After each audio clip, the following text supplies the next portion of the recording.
자, 그럼 이번에 정치의 맥락과 그 이면을 짚어주실 전문가분들과 함께 하도록 하겠습니다. 어서 오십시오. 안녕하세요.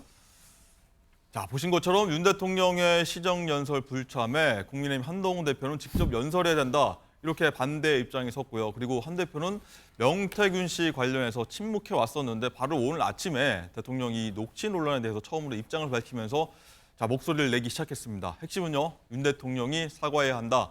이런 내용입니다. 어떤 얘기했는지 듣고 오도록 하겠습니다. 국민들과 지지자들께서 정치 브로커 명모 씨 관련한 현재 상황에 대해서 실망하시고 걱정하시는 것을 잘 알고 있습니다.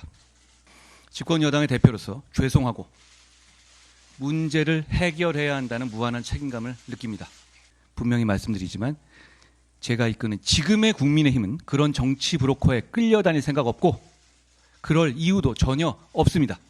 지금의 우리 당은 지금 문제되는 김영선 전 의원 공천 단칼에 잘라낸 정당입니다. 국민들께서 걱정하시는 부분에 대해서 대통령께서 솔직하고 소상하게 밝히고 사과를 비롯한 필요한 조치를 해야 합니다. 제가 오랫동안 법 다루는 삶을 살아왔잖아요. 이번 사안의 경우에 적어도 지금은 국민들께 법리를 먼저 앞세울 때는 아닙니다. 국민들께서 듣고 싶어 하시는 말씀은 전혀 다른 걸 겁니다. 대통령을 제대로 보좌하지 못한 참모진을 전면적으로 개편하고 쇄신하고 심기일전을 위한 과감한 쇄신 개각을 단행해야 합니다. 네, 이승훈 위원장님 굉장히 긴 한동훈 대표의 얘기를 듣고 왔는데 굉장히 좀 수위가 센 것 같습니다. 이 사과를 비롯한 모든 필요한 조치를 해야 한다. 이 법리를 따질 게 아니라 국민이 듣고 싶어하는 얘기를 해야 된다. 어떻게 되셨습니까? 제가 봤을 때는 굉장히 원론적으로 얘기한 것 같아요. 네. 뭐 국민들께 사과해야 되는 건 당연한 것이고요.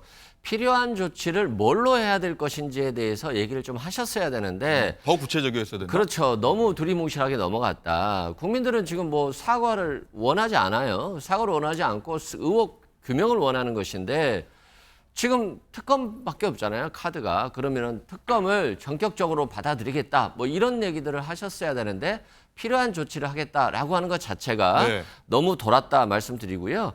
그리고 그 명태균 씨가 그런 얘기를 하잖아요. 김건희 여사가 왜 윤석열 대통령이 전화를 안 받았고 제대로 조치를 못해서 대통령 자격이 없다. 이런 녹취가 나왔잖아요.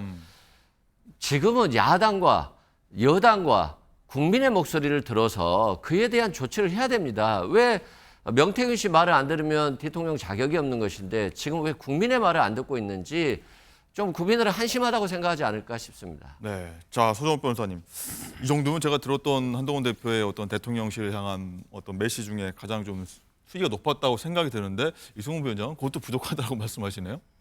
근데 저는 이걸요. 네, 지금 기준으로 이제 그 명태균 씨나 김영선 의원을 평가하면 안 돼요. 그 당시 보궐선거로 가보면요. 예, 김영선 의원이 단칼에 공천을 잘라낼 정도로 부족한 사람입니까? 그 당시에 사선 의원에 네, 여성 의원에 그렇잖아요. 서울법대 나와서 변호사에 아니 김영선 보궐선거 공천이 그렇게 단칼에 공천 깜도 안 되는 사람으로 잘라낼 사람입니까? 지금은 그 이후에 뭐 김영선의 수족관에 물도 마시고 지금 명태균 씨 녹취록이 나오니까 좀 이게 이상한 사람으로 저런 분이 무슨 오선이냐 이런 말이 나오는데 제 말은 그 당시로 보면 그런 게 아니고요. 보다 냉철하게 보면 사과할 내용까지 아니다는 취지 말씀이신 건가요? 김영선 의원도 그렇게 못 오가면 안 되고요. 네, 한 사람의 인격을 그다음에 명태균 씨도 그렇게 이상한 정치 브로커면 그러면 이게 이준석 대표나 천하람 의원은 왜 다정하게 3명 사진 찍고 새벽에 칠불사 가고 홍미화 신고 근데 거기 사과하라고 누가 합니까? 개혁신당의 당원들이 이준석 천하람 사과하라 합니까? 그렇게 이상한 사람이 아니란 말이에요. 지금 보니까 그 당시에는 이게 명태균 번듯하게 언론사 사장이고 여론조사 기관도 가지고 있고 그리고 정치 나름대로 통찰도 있고 이러다 보면 이게 그래서 이준석 대표도 만나고 천하람도 만나고 김건희 여사도 통화하고 처음에는 윤석열 대표 통화한 거 아닙니까? 이걸 가지고 이게 소상하게 저는 대통령이 설명할 필요는 있다 봐요. 네. 근데 이걸 뭘 사과합니까? 명태균하고 통화한 게 그래 죽을 죄입니까? 아 그럼 사과는 아니 소상히 설명할 정도의 시간은 그 마련하면 설명을 좋겠다는 해주면 되는 거지 말씀이죠. 국민들께. 예. 그게 대통령이 뭘 잘못했냐고. 처음에는 이게 그래 좀 하고 접촉을 하다가 어느 순간 보니까 약간 과장이 심한 사람이네. 네. 그래서 어느 정도는 이게 관계를 끊었다고 강혜경 씨가 그랬잖아요. 강혜경 씨가 대통령이 되고 나서는 관계를 끊었다고. 제 말은 이게 뭐 사과까지 이게 대통령이 할 일입니까?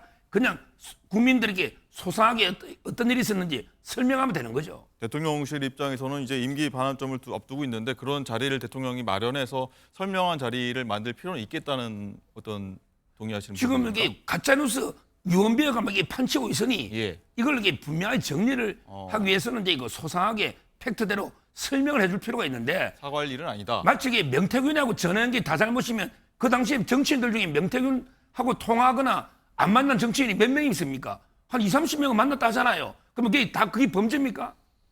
알겠습니다. 그리고 한동훈 대표가 조금 전에 또 이런 얘기를 했습니다. 김 여사가 대외 활동을 전면 중단해야 한다. 이런 얘기까지 최고에서 얘기를 했는데 그 얘기도 마저 듣도록 하겠습니다. 대통령과 영부인이 정치 브로커와 소통한 녹음과 문자가 공개된 것은 그 자체로 국민들께 대단히 죄송스러운 일입니다. 이름만 대면 알만한 유력 정치인들이 정치 브로커에 휘둘리는 것처럼 보이는 것도 국민들을 크게 실망시켜드렸습니다. 김건희 여사는 즉시 대외 활동을 중단해야 합니다. 이런 일이 재발하지 않게 예방하기 위해서 특별감찰관을 임명하는 절차를 즉시 진행해야 하는 것은 이제 너무 당연합니다. 네, 예전에 듣기로는 한동훈 대표가 김 여사 관련해서는 국민 눈높이 수준에 좀 맞추는 어떤 대응을 해야 된다. 뭐 발언을 그 정도 선으로 이어갔던 걸로 생각을 하는데 이승훈 부위원장님 굉장히 이번 발언도 김 여사 직접적으로 얘기를 했습니다. 어떻게 보셨습니까? 근데 제가 봐서는 별로 센 발언이 아니거든요. 이것도 센 게 아닙니까? 네, 앵커님이 좀 세게 보시는 것 같은데요. 아니 지금 김건희 여사가 대외 활동할 수 있습니까? 대외 활동만 하면 국민들이 분노에 차 있는데 대외 활동은 어차피 못하는 거예요. 그리고 가장 중요한 건 한동훈 대표가 답을 알고 있는데 자꾸 좀 돌아가는 게 조금 두려워하는 것 같아요. 왜냐하면 일단은 대통령께서 인적 쇄신은 거부하고 계시고요. 의혹 해명인데 최상병 특검이나 김건희 여사 특검을 해야 되는데 지금 명태균 씨 말을 들어보니까 여론조사를 3억 7천이나 드렸고 대통령에 대한 여론조사를 했는데 그 비용은 대통령이 안 내셨고 그리고 나서 그 비용은 돌려받지 않는 대신 김영선 씨가 공천을 받고 그리고 김영선 씨가 세비 9천만 원이나 되는 것을 돌려주고 본인이 이런 것들 보면 김영선 씨나 명태균 씨가 어떤 정치 자금을 기부하거나 혹은 또 윤석열 대통령에게 뇌물을 교부한 거 아닌가 이런 논란들이 법적인 논란이 있잖아요. 근데 이걸 적극적으로 해명하고 이걸 수사하고 이걸 특검할 경우에는 문제가 심각해지는 상황이고 탄핵으로 갈 수 있기 때문에 특검 카드를 받지 못하는 것 같다라고 저는 생각하고 있고요. 네. 결국에는 특검 카드를 받지 않으면 예전에 윤석열 대통령이 말씀하셨잖아요. 특검을 거부하는 자가 범인이다. 라고 하셨기 때문에 그 범인이라고 하는 이미지를 본인이 갖고 갈 수밖에 없는 것이고 한동훈 대표도 큰 소리는 쳤습니다만 결국에는 특검 카드를 받지 못하는 것은 국민의힘이 앞으로 장래가 어떻게 될지 모르기 때문에 두려움이 있는 것인데 결국에는 국민 앞에 본인이 말한 것 같이 솔직해지고 단호해져야 되는 것입니다. 그래서 이 상황에서는 특검을 받아들이는 것 외에는 국민을 설득할 방법은 없어 보인다 이렇게 말씀드립니다. 네, 말씀만 듣다 보면 이 한동훈 대표가 이러지도 저러지 못한 상황에 있다 이런 생각도 드는데 어떻게 보십니까? 이 서 변호사님, 이 지난주 말이었나요? 주말 거의 다 돼서 이 여권 중진들이 이제 당정이 대통령과 한 대표가 한 목소리로 같이 가야 된다고 하는 상황에서 한 대표가 오늘 같이 좀 수위 높은 발언을 이어가서 계속 하는 상황 어떻게 보십니까? 대통령과 한 대표가 각자 길을 가겠다는, 특히 한 대표는 더 각자 내 길을 가겠다는 입장이 더 뚜렷해 보이거든요. 그러니까 두 가지 지금 자막에 보면 네. 정치 브로커하고 이게 통한 것만 가지고도 이게 죄송하다는데 네. 정치관들이 브로커인 줄 알고 그래 했겠습니까? 그때 접촉했던 의원들이 얼마나 많아요. 김종인 위원장을 정치 아버지란다 하잖아요. 이준석 대표 천하람부터 또 국민의힘 쪽에도 얼마나 많습니까? 의원들이 다 그 어떻게 사람 처음 봐서 이게 브로커인지 네. 여론조사 사장인지 언론사 사장인지 어떻게 압니까? 지금 녹취록 이게 보고 판단할 게 아니라는 거 말씀드리고 네. 더 심한 거는 이게 지금 김건희 여사가 대외 활동을 이게 전면 중단하려 하는데 지금 대외 활동을 하는 게 뭐 있습니까? 지금 김건희 여사 기억에 제가 기억에는 이제 마포대교 한번 자살 예방 캠페인 한번 갔다 온 거 외에 뭐가 있습니까? 지금 대외 활동하는 것도 없는데 뭘 더 이게 전면 중단하면 아니 외교 활동까지 다 중단하라는 겁니까? 이게 나라 망신도 유분수지 말이 되겠습니까? 저 외국 정상이 부부가 정상회담 하는데 우리나라 아무것도 아닌 사회로 영부인이 없으면 이게 말이 되느냐고요. 국내 활동 어떤 있을 만한 사안에 대해서 뭐 방지 차원에서 말하는 것 같기도 하고요. 국내 활동이 그러니까 최근에 행보하는 게 뭐 있냐고 마포대교 외에 뭐가 있냐고요.